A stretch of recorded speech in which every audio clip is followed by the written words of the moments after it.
When I introduced new rules in our home, it wasn't out of control or ego, it was out of exhaustion. I was drained from being sidelined in my own marriage, treated like furniture that could be ignored, like my thoughts, presence, and feelings didn't matter. The rules were simple. Respect each other. Share the load.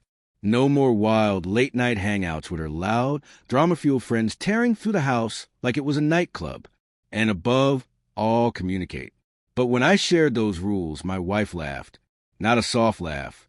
Not nervous or confused. It was loud, ridiculing, the kind that burns itself into memory. Her three closest friends, Nita, Sar, and Hira, joined in, giggling like high schoolers. What is this, a boot camp now? Nita snorted. Sar, swirling her wine, added, Is he giving us lights out times two? And Claire? She didn't stop them. She smiled at their jokes and then tossed her own in, saying, He's just going through a midlife crisis. Let him play house commander for a day. I didn't say a word, didn't argue, didn't even flinch. I simply stood up, walked into the guest room, packed a small bag, and left before sunrise. No slammed doors, no dramatic exits, no note, just silence. Because I knew something they didn't. I was already gone. I checked into a quiet hotel on the other side of town, turned off my phone. I walked for hours, ate alone, sat in silence and just breathed. It had been so long since I felt peace. Since I wasn't surrounded by noise, literal and emotional. I thought about how we used to be, how we used to laugh, support each other, finish each other's sentences. But somewhere along the way, that version of us vanished, replaced by our friend's chaos and her growing coldness. On the fourth day, a message came in. Long. No jokes.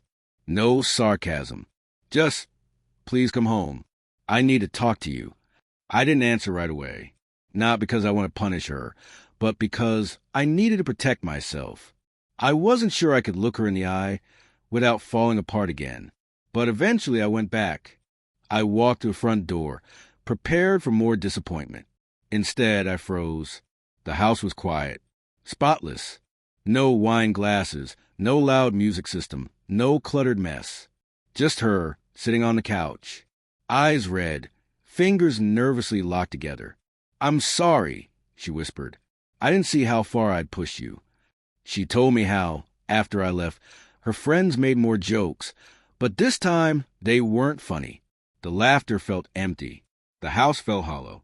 The freedom she used to crave suddenly felt meaningless. When you walked out without saying a word, she said, that terrified me more than any argument we've ever had. I listened, calmly, not coldly. I needed to hear her say it, but more than that, I needed her to understand it. She asked if we still had a chance. I told her we did, but only if we both changed. Not just me setting boundaries.